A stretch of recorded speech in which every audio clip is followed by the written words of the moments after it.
तो चलिए फ्रेंड्स बात करते हैं सीबीआईसी के सर्कुलर में, जहां पर कुछ Q&A दिए गए, जहां पर कुछ ऐसे क्वेश्चन एंड आंसर, ऐसे कुछ डाउट थे जो क्वेश्चन एंड आंसर्स की फॉर्मेट में आपको दे दिए गए।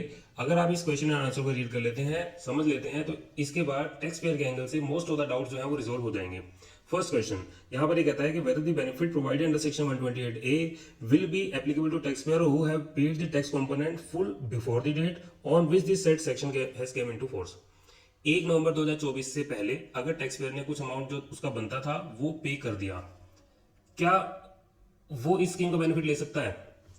मतलब मेरे अगेंस्ट कुछ एक DRC-07 इशू हुआ, ऑर्डर इशू हुआ, जहां पर अमाउंट टैक्स इंटरेस्ट पेनल्टी का बनता था, मैंने अमाउंट ऑफ टैक्स पे कर दिया, लेकिन 1 नवंबर 2024 से पहले ही पे कर दिया, तो क्या मुझे इस स्कीम का बेनिफिट मिलेगा? ऑफ कोर्स मिलेगा।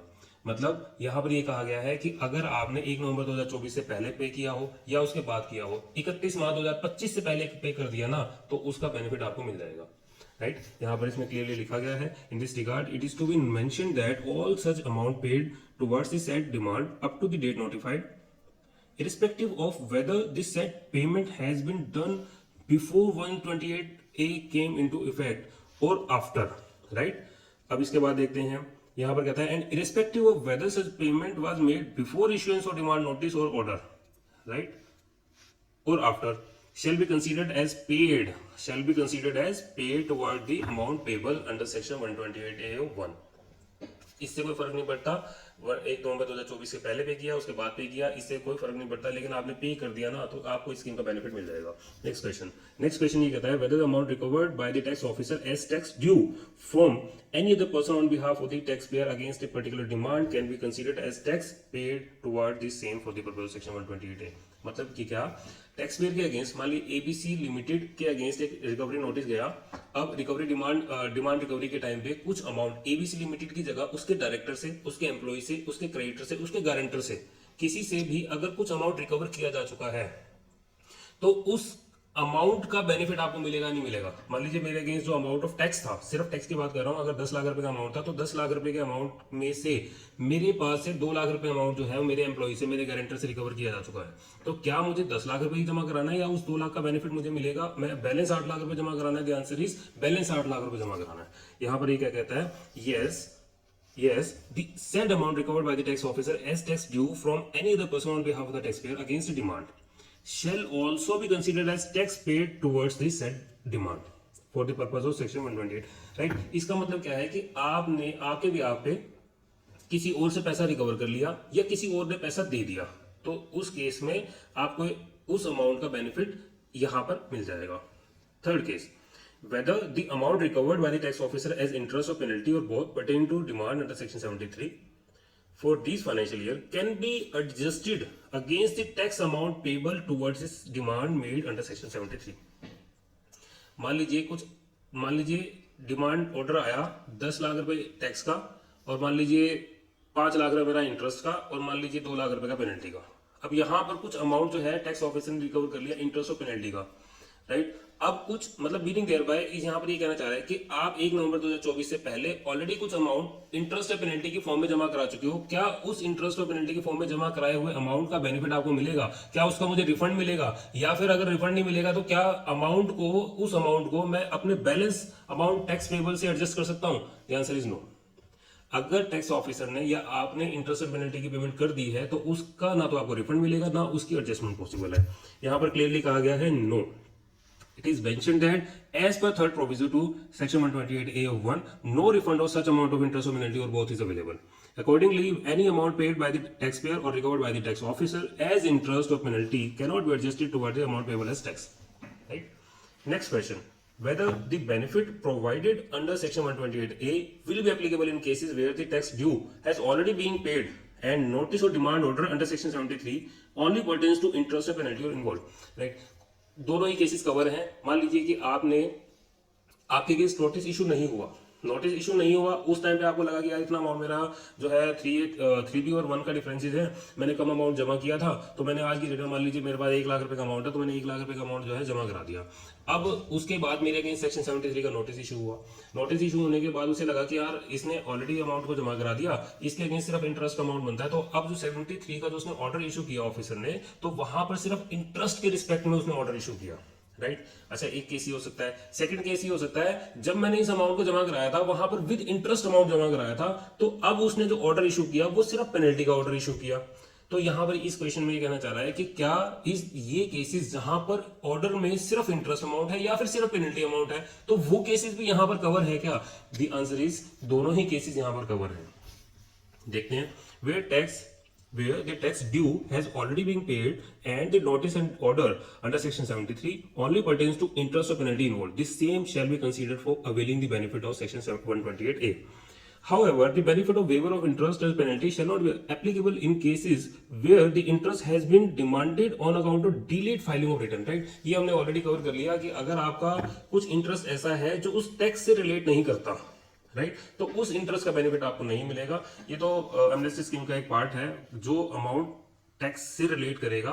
Tax not paid, short paid, erroneously refunded, sorry tax not paid, short paid, ITC wrongly availed और यूटिलाइज इन केसेस में सेक्शन 73 में नोटिस इशू किया गया, वहां पर कुछ अमाउंट बनता है उसी टैक्स से रिलेटेड, तो उसमें आपको उस इंटरेस्ट का ही बेनिफिट मिलेगा। उसके अलावा लेट फाइलिंग ऑफ रिटर्न का जो अगर कुछ इंटरेस्ट लगा है तो वो आपको बेनिफिट इसमें नहीं मिलेगा। लेट फीस का बेनिफिट नहीं मिलेगा आपको, राइट। अगर कोई जीएसटीआर 1 की लेट फीस थी, जो आपने जीएसटीआर 9 की लेट फीस थी, आपके अगेंस्ट कोई ऑडिट हुई, ऑडिट होने के बाद सेक्शन 73 में नोटिस इशू किया गया, वहां पर आपको ये देखा गया सेक्शन जीएसटीआर 9 जो है ना लेट फाइल करी गई, वहां पर 10-20-50 हजार रुपए आपके अगेंस्ट जो है लेट फीस का एक ऑर्डर निकाल दिया गया। अब वो जो लेट फीस है, क्या उसका बेनिफिट मिलेगा? उसका बेनिफिट कोई भी नहीं मिलेगा। अब नेक्स्ट क्वेश्चन देखते हैं, whether the benefit under section 128A is available if the tax payer intends to avail partial waiver of interest and penalty. Partial कुछ भी नहीं मिलेगा। ऐसा नहीं हो सकता कि मान लीजिए मेरे ऑर्डर में 2 पॉइंट है, एक में तो मैं एग्री करता हूं और एक में मैं डिसएग्री करता हूं, तो जिसमें मैं एग्री करता हूं उसमें मैं वेवर ले लूं इंटरेस्ट एंड पेनल्टी का, और जिसमें मैं एग्री नहीं करता उसमें मैं अपील में चला जाऊं। ऐसा नहीं चलेगा। यहां पर आपको फुल्ली इस स्कीम का बेनिफिट मिलेगा, right. 128A clearly provide that waiver of interest or penalty or both is only applicable when the full amount of tax demanded in the notice, statement or order is paid. Next question देखते हैं, whether the notice or order involves multiple period. ये case possible है। देखो हमारे case में हमारे client के यहाँ पे एक जीएसटी की ऑडिट हुई, वहां पर मल्टीपल फाइनेंशियल ईयर कवर किए गए, 20-21 का भी फाइनेंशियल ईयर कवर किया गया। ऐसे प्रैक्टिकल केसेस में वो यहीं पर इसी सर्कुलर में Q&A की फॉर्म में क्लियर कर दिया गया। मतलब कि क्या, मान लीजिए मेरे अगेंस्ट एक ऑडिट हुई, 65 में ऑडिट हुई, सेक्शन 65 में, वहां पर ऑफिसर ने क्या किया, 17, 18, 18, 19, 19, 20, 20, 21, राइट, इन 4 फाइनेंशियल ईयर के लिए मेरे अगेंस्ट एक नोटिस इशू किया सेक्शन 73 में। सेक्शन 74 में भी कर सकता है, और जनरली वो सेक्शन 74 तभी यूज करेगा जब टाइम पीरियड टाइम बार्ड होगा कुछ। मान लीजिए मेरे अगेंस्ट सेक्शन 73 में नोटिस इशू हुआ और वहां पर ये कहा गया कि भैया आपने इन 4 फाइनेंशियल ईयर में इतना अमाउंट जो है आपका बनता है। तो वहां पर ये सर्कुलर ये कहना चाह रहा है कि आप उन 3 फाइनेंशियल ईयर जहां पर स्कीम बेनिफिट देती है उसका अमाउंट अलग से कर लीजिए, और जो बाकी जो फाइनेंशियल ईयर है 20-21 का जो फाइनेंशियल ईयर है जो स्कीम में कवर नहीं होता उसका बेनिफिट आपको नहीं मिलेगा। लेकिन अब कंडीशनली एक बात कह दी गई है, एक वजह से समझते हैं, taxpayer is eligible to apply for waiver of interest or penalty or both in such cases where the demand notice order spans tax period covered under section 128A and those not covered under section, right? इसका मतलब 20-21 की बात कर रहे हैं यहाँ पे। However, as per sub rule 4 of rule 164, the taxpayer shall be required to pay the full amount of tax demanded in the notice of order। यहाँ पर बेसिकली इस बात के ऊपर जोर दिया गया है कि जो उस ऑर्डर में टैक्स का अमाउंट है ना, और उस ऑर्डर में जो अमाउंट होगा टैक्स का उसमें 20-21 में इन्वॉल्व हो गया, तो वहां पर इस बात के ऊपर जोर दिया गया है कि उस अमाउंट को आपने फुल्ली जमा कराना चाहिए, राइट। पार्शियल नहीं चलेगा, कुछ नहीं चलेगा, तो आपको फुल्ली जमा कराना है। अब फुल्ली में 20-21 भी इन्वॉल्व है। अब देखो क्या कहता है, हाउएवर यहाँ पर कहता है taxpayer shall be required to pay the full amount of tax demanded as the case may be to avail the benefit of waiver of interest or penalty or both under section 128A. Further, though the amount of tax demanded shall be required to be paid as per notice of statement of order, as the case may be for whole of the period covered under said notice order, यानी कि 20-21 भी, but the waiver of interest and penalty और both. यहाँ पर एक बात कर दी गई है कि मान लीजिए उस 20-21 के साथ मिलाकर के जो अमाउंट आ रहा है उसे जमा कराना पड़ेगा, लेकिन जो waiver of interest and penalty मिलेगा वो सिर्फ उन 3 फाइनेंशियल ईयर तक के अमाउंट पे ही मिलेगा, right. For whole of the period covered under section notice statement order, but the waiver of interest and penalty or both under section 128A shall only be applicable for the period specified under section 128A and not for the period covered under section यानी कि 20-21। और payment of full amount demanded in the notice, यानी कि आपको पहले पूरा ही amount जमा कराना पड़ेगा। मान लीजिए 17, 18, 18, 19, 19, 20, इसकी मेरा डिमांड बनती है 10 लाख रुपए, 2 लाख रुपए मेरी अमाउंट बनता है जो मैंने 2021 का अमाउंट टैक्स पीरियड है उसके अगेंस्ट, तो यहाँ पर मुझे 12 लाख रुपए मांगे जा रहे हैं और 10 लाख रुपए के रिस्पेक्ट में जितना इंटरेस्ट एंड पेनल्टी अमाउंट बनता होगा उतने अमाउंट का वेवर मिल जाएगा, बाकी का वेवर नहीं मिलेगा। 2 लाख के रिस्पेक्ट में इंटरेस्ट एंड पेनल्टी का वेवर नहीं मिलेगा। यहाँ पर ये कहता है कि on payment of full amount demanded in the notice if the proper officer finds that applicant is eligible for waiver of interest और penalty he will reduce the liability to that extent in his form SPL 05। जो SPL 05 जो approval order issue किया जाएगा वहां पर liability उसकी कम कर दी जाएगी। किसकी लाइबिलिटी कम करी जाएगी? मान लीजिए उस ऑर्डर में लाइबिलिटी तो बहुत सारी बनती होगी, अब उसकी लाइबिलिटी अकॉर्डिंगली रिड्यूस कर दी जाएगी। जहां पर 20-21 के फाइनेंशियल ईयर के टैक्स अमाउंट, इंटरेस्ट अमाउंट और पेनल्टी अमाउंट भी होगा उसे उस लेवल तक उसकी रिड्यूस कर दी जाएगी। And the remaining liability of interest and penalty और both for the tax period that is 2021 remains payable for that by the tax payer. Okay, and this said amount shall be required to be paid by the applicant 3 month. अच्छा, इसमें ना देखो आपको एक चीज ध्यान रखनी है कि मान लीजिए मल्टीपल फाइनेंशियल ईयर का केस हो, एरनियस रिफंड का केस हो या डिपार्टमेंट अपील का केस हो, तो उस केस में एरनियस रिफंड दूसरे वाले केस में डिपार्टमेंट जहां पर अपील में है एनहेंस लायबिलिटी निकल करके आएगी, तो उस केस में आपको 3 मंथ का टाइम पीरियड दिया गया है। इस केसेस में 3 मंथ के अंदर अंदर आपको अमाउंट जमा कराना है, अदरवाइज जो SPL 05 इशू होगा, अप्रूवल जो ऑर्डर जो इशू होगा वो अप्रूवल ऑर्डर जो है वो वॉइड हो जाएगा, right. This said amount shall be required to be paid by the applicant within 3 months from the date of issuance of SPL 05, form SPL 06 as the case may be. If the said amount is not paid within the time limit, that is 3 months, or the case may be, the waiver of interest or penalty or both SPL 05 जो issue किया गया होगा, SPL 06 issue किया होगा, shall become void, right, वो void हो जाएगा।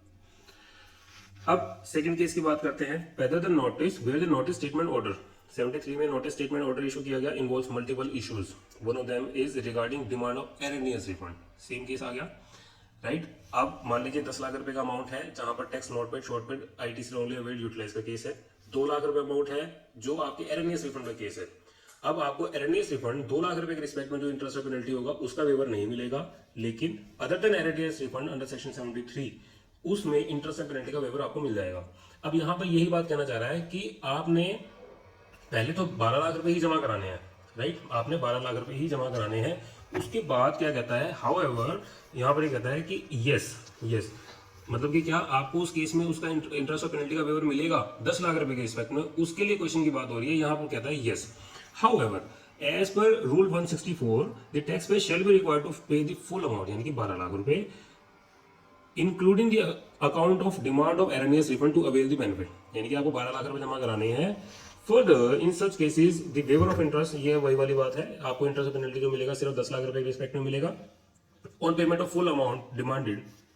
यहाँ पर यही कहना चाह रहा है कि जो SPL 05 ऑफिसर इशू करेगा उस केस में उस लाइबिलिटी को उतना ही कम कर देगा, यानी कि 2 लाख रुपए के रिस्पेक्ट में इंटरेस्ट एंड पेनल्टी की तो डिमांड आपके अगेंस्ट निकल करके आएगी और उस अमाउंट को भी आपने 3 मंथ्स के अंदर अंदर जमा कराना है। सेम केस देखो, सेम अगर आपके मल्टीपल फाइनेंशियल ईयर का केस है, एरनियस रिफंड का केस है, तो उस केस में आपको, या डिपार्टमेंट अपील का केस है, तीनों ही केसेस में आपको 3 मंथ का टाइम पीरियड दिया गया है। आपके अगेंस्ट SPL 05 इशू होगा, आपके फेवर में ऑर्डर यानी कि अप्रूवल ऑर्डर इशू होगा, लेकिन एक कंडीशन पे होगा। कंडीशन ये रहेगी, जब आपके अगेंस्ट SPL 05 इशू होगा उसके बाद जितनी लायबिलिटी बनती है वो आपको 3 महीने के अंदर अंदर जमा करानी है, और अगर आप जमा नहीं कराएंगे तो उस in that case that SPL 05 will be void, right. अब नेक्स्ट क्वेश्चन की तरफ आते हैं। In case where the department has filed an appeal, यहाँ पर सेम बात करी गई है कि अगर अपील डिपार्टमेंट की तरफ से फाइल्ड है और उस केस में आप इस स्कीम का बेनिफिट लेना चाहते हैं, आज तो आप SPL 02 इशू कर दीजिए, मान लीजिए 1 साल बाद 2 साल बाद जब भी आपके अगेंस्ट कोई एनहेंस लायबिलिटी निकल करके आएगी, तो जो एनहेंस लायबिलिटी निकल करके आएगी वो आपको 3 मंथ के अंदर अंदर आपने उसे जमा कराना है। ये सेम केस है हमारा। अब हम बात करते हैं, यहाँ पर एक इसमें कहा गया क्या जो रिट पिटीशन फाइल करी गई या फिर SLP special leave petition file करी गई, तो वो दोनों केसेस यहाँ पर कवर हैं। द आंसर इज यस, दोनों ही केसेस कवर हैं, राइट। लेकिन आप एक चीज देखेंगे, यहाँ पर एक चीज के ऊपर एम्फेसिस दिया गया है कि अगर टैक्स पेयर की तरफ से अपील फाइल करी गई है तो वो आपको अपील पहले विड्रॉ करनी पड़ेगी। आपके हाथ बांध दिए गए हैं, आपको अपील पहले, चाहे आपके फेवर में कितना ही स्ट्रॉन्ग केस बनता हो, आपको पहले वो अपील फाइल जो कर रखी है आपने वो विड्रॉ करनी है। विड्रॉल के सपोर्टिंग डॉक्यूमेंट आपने SPL 02 के टाइम पे अटैच करने हैं, और अगर डिपार्टमेंट ने अपील फाइल कर रखी है देन इन दैट केस जो अपील होगी ना, यहाँ वाली जो डिपार्टमेंट वाली अपील होगी ये कंटिन्यूएशन में रहेगी, राइट। तो अब यहाँ पर ये कहा गया कि जो आईजीएसटी है कंपनसेशन सेस है, या इस केस में ये भी पॉइंट इसमें कवर्ड है या नहीं है, द आंसर इज यस, ये पॉइंट भी यहाँ पर कवर्ड है। अब एक बात और कही गई है कि ट्रांजिशनल बेनिफिट ट्रांस 1 ट्रांस 2 के केस में हम जो अमाउंट हमने पिछली स्कीम से लेकर के हमने इसमें डाला था, क्या वो अमाउंट भी इसमें कवर्ड है या नहीं है, ये डिपेंड करता है कि आपके अगेंस्ट उस ट्रांस 1 का क्रेडिट की रिकवरी सेक्शन 73 में ली गई है या सेक्शन 74 में ली गई है। अगर जो सेक्शन 73 में ली गई है तो इस स्कीम का बेनिफिट आपको मिल जाएगा, right. The transitional credit is considered to be availed on the date on which the said credit amount is credited in the e-credit ledger. On reading the rule 121 read with sub rule 3 of 117, it is clear that any demand in respect of transitional credit wrongly availed, भैया आपका वो as a ITC तो लिया ना आपने, तो wrongly availed whether wholly or partly can be made under section 73 or section 74. Therefore, it is mentioned that if the amount of transitional credit has been availed in period covered under section 128A and notice for demand of wrongly availed credit is issued under section 73, the same is covered under section 128A. मतलब अगर उसकी recovery section 73 में ली गई है तो आप इस scheme का बेनिफिट ले सकते हैं। और अब हम बात करते हैं whether the amount whether the scheme 128A will cover waiver of penalty under section other provisions, late fee, redemption fine।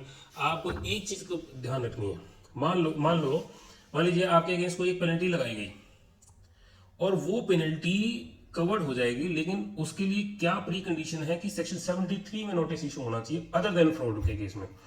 यहां पे लिखा गया, it is clarified that any penalty including penalty under section 73, 122, 125 demanded under the demand notice statement order issued under section 73। वैसे generally section 122 की penalty 73 में cover नहीं होती, but still यहाँ पर एक आ गया है कि सेक्शन 73 में अगर जो हुआ है तो उस केस में नोटिस इशू हुआ है तो उस केस में आपको इसका बेनिफिट मिल जाएगा। However late fee redemption fine are not covered under section, late fees वगैरह का बेनिफिट आपको नहीं दिया जाएगा। अब इसके बाद नेक्स्ट पॉइंट देखते हैं, whether the payment to avail the waiver under section 128A can be made by utilising ITC. Of course आप कर सकते हैं, लेकिन आपको एक चीज ध्यान रखना है। देखो, अगर आपने आरसीएम की लाइबिलिटी जमा करानी है तो आपको ई कैश लेजर से जमा कराना पड़ेगा, वहां पर आप ई क्रेडिट लेजर से जमा नहीं करा सकते। आपको एरनियस रिफंड के केस में जो लाइबिलिटी जमा करानी है वो आपको ई कैश लेजर से जमा कराना पड़ेगा। आपने गवर्नमेंट से पैसा कैश में तो लिया होगा ना, एरनियस रिफंड आपने रिफंड क्लेम कर लिया गवर्नमेंट से, तो उस अमाउंट को जो आपके पास कैश की फॉर्म में आया है तो वो आपका ई कैश लेजर से ही जाएगा। अब एक क्वेश्चन यहाँ पर ये भी आ सकता है कि सर हमको इस एरनियस रिफंड के केस में हमको बेनिफिट तो मिलता नहीं इंटरेस्ट एंड पेनल्टी का, तो हमने अमाउंट क्यों जमा कराना है? अमाउंट जमा कराना है, मान लीजिए कि एक उस ऑर्डर में 2 पॉइंट इन्वॉल्व है, एक point other than erroneous refund और एक पॉइंट एरनियस रिफंड। अब मुझे उस ऑर्डर में जो अमाउंट स्पेसिफाइड है सॉरी, जो अमाउंट स्पेसिफाइड है वो तो मुझे पहले सारा ही जमा कराना पड़ेगा ना। तो जो मान लीजिए 10 लाख रुपए का अमाउंट है other than erroneous refund, 2 lakh रुपए का अमाउंट है एरनियस रिफंड, तो इस केस में मुझे 12 लाख रुपए जमा कराना है। तो वो जो 12 लाख रुपए होगा, उस 12 में से 10 लाख रुपए जो अमाउंट होगा वो मैं ई क्रेडिट लेजर से भी जमा करा सकता हूँ, ई कैश लेजर से भी जमा करा सकता हूँ। और जो 2 लाख रुपए का अमाउंट है वो मुझे स्कीम का बेनिफिट लेने के लिए पहले तो वो 2 लाख रुपए जमा कराने पड़ेंगे, लेकिन इस 2 लाख रुपए को मुझे ई कैश लेजर से ही जमा कराना होगा, राइट। अब हम बात करते हैं कि आपने कस्टम एक्ट के रूट से बिल ऑफ एंट्री फाइल करी। मान लीजिए आपने कोई इंपोर्ट किया, इंपोर्ट के टाइम पे आपने कोई बिल ऑफ एंट्री फाइल करी, वहां पर जो आईजीएसटी अमाउंट इन्वॉल्व है, क्या उससे रिलेटेड कोई इंटरेस्ट एंड पेनल्टी है तो उसका वेवर मिलेगा? Answer is no. जो बिल ऑफ एंट्री फाइल करी जाती है इंपोर्ट के केस में, वो बेसिकली कस्टम एक्ट गवर्न करता है, वहां पर जीएसटी एक्ट गवर्न नहीं करता। जीएसटी फर्दर मैं बात करूंगा, सेक्शन 73 की प्री कंडीशन है, सेक्शन 73 इशू होना चाहिए, यूज होना चाहिए, बट कस्टम में कहां सेक्शन 73 होगा, वहां तो कोई सेक्शन 73 की इन्वॉल्वमेंट ही नहीं होगी। तो यहाँ पे क्लियरली इस बात को मना करा गया है, जहां पर सेक्शन कस्टम एक्ट इन्वॉल्व हो गया वहां पर जीएसटी एक्ट में सेक्शन 73 का कोई रोल नहीं है। तो in that cases 128A will not maintain. And next question is with retrospective insertion of section 16 of 5 and 6। यहाँ पर एक बात करी गई है कि अगर आपने 31 मार्च 2021 तक के आईटीसी को लेट क्लेम किया, बट क्लेम किया कब तक किया? 30 नवंबर 2021 तक क्लेम किया, तो उस केस में आपको सेक्शन 16 ऑफ 5, 16 ऑफ 6 बेसिकली ये निचोड़ है। यहाँ पे ये कहते हैं कि अगर आपने लेट फाइल किया बट क्लेम किया, लेट अवेल किया बट क्लेम किया, कब तक? 30 नवंबर 2021 तक, तो आपको जो पीछे नोटिस ऑर्डर जो इशू होंगे वो आपके फेवर में बात है कि आपको वो अमाउंट जमा नहीं कराना, लेकिन उसके लिए आपको एक रेक्टिफिकेशन फाइल करनी है। अब यहाँ पर इस क्वेश्चन को यहाँ पर ये कहा गया है कि मान लीजिए आपके अगेंस्ट एक ऑर्डर इशू हुआ जहां पर मान लीजिए 5 लाख रुपए का अमाउंट है, जो अमाउंट अदर देन 1605 एंड 1606 का केस है, और 2 लाख रुपए का अमाउंट ऐसा है जो आईटीसी मैंने लेट फाइल किया बट 30 नवंबर 2021 तक क्लेम किया, 2 लाख रुपए का केस वो वाला है। तो यहां पर ये कहना चाह रहा है कि उस 2 लाख रुपए की एडजस्टमेंट आप सेल्फ असेस कर लीजिए, खुद से कैलकुलेट कर लीजिए, तो उतने का बेनिफिट आपको टैक्स नेक ऑफ कर लीजिए, उतने का टैक्स आप अमाउंट मत जमा कराइए, और उसके लिए आपको रेक्टिफिकेशन भी फाइल करने की जरूरत नहीं है। पढ़ना चाहो तो पढ़ लेते हैं एक बार। यहाँ पर ये कहते हैं, यहाँ से पढ़ लेते हैं, therefore the applicant is required to pay only the amount that is payable calculated after deducting the amount not payable in accordance with the section 1605 and 6 from the amount payable. यानी कि सेक्शन 73 में जितना amount payable है उसमें से उतना amount आप खुद से ही डिडक्ट कर लीजिए, और जितना डिडक्ट करने के बाद का अमाउंट है वो आप जमा करा दीजिए। बस यहाँ पर इससे ज्यादा कुछ भी नहीं कहा गया है, आप इसे रीड कर लीजिएगा। इस कंप्लीट आर्टिकल का, इसका सर्कुलर का लिंक इसके डिस्क्रिप्शन बॉक्स में दे दिया गया है। एक बार नेक्स्ट क्वेश्चन में देख लेते हैं, जहां पर ये कहा गया है कि in case of application SPL 02 where the applicant has paid full और partial amount of tax through GRC 03। भाई सिंपल सी बात है, अगर आपके अगेंस्ट ऑर्डर इशू नहीं हुआ, ऑर्डर इशू होने का मतलब है लायबिलिटी क्रिएट हो जाना, लेकिन लायबिलिटी क्रिएट नहीं हुई, ऑर्डर इशू नहीं हुआ, नोटिस के लेवल तक की बात है, तो वहां पर DRC 03 से काम चल जाएगा। और अगर आपके अगेंस्ट ऑर्डर इशू हो चुका है तो वहां पर आपको DRC 03A filing will be mandatory. यहाँ पर एक आ गया, in cases where the order DRC 07, DRC 08, APL 04 as the case may be has been issued and such taxpayer has paid required amount through DRC 03. Such applicant is required to adjust the said amount towards his demand created in the e-liability register as per the second provision, right? E-liability register में अगर आपके against liability create हो रखी है तो उस case में आपको जो है DRC 03A फाइलिंग जो है मैंडेटरी है। और ये बहुत बड़ा कोई रूल नहीं है, बहुत बड़ा कोई फॉर्म नहीं है। आपने DRC 03A में जाना है, DRC 03 को सिलेक्ट करना है, उसकी पेमेंट को नेक ऑफ कर देना है, मैपिंग कर देनी है, इससे ज्यादा वहां पर कुछ भी नहीं मांगा जाएगा आपसे, राइट? तो this is all about section 128A and rule 164 and this circular. ये आई होप ये वीडियो आपके लिए इन्फॉर्मेटिव रही होगी। Thank you very much.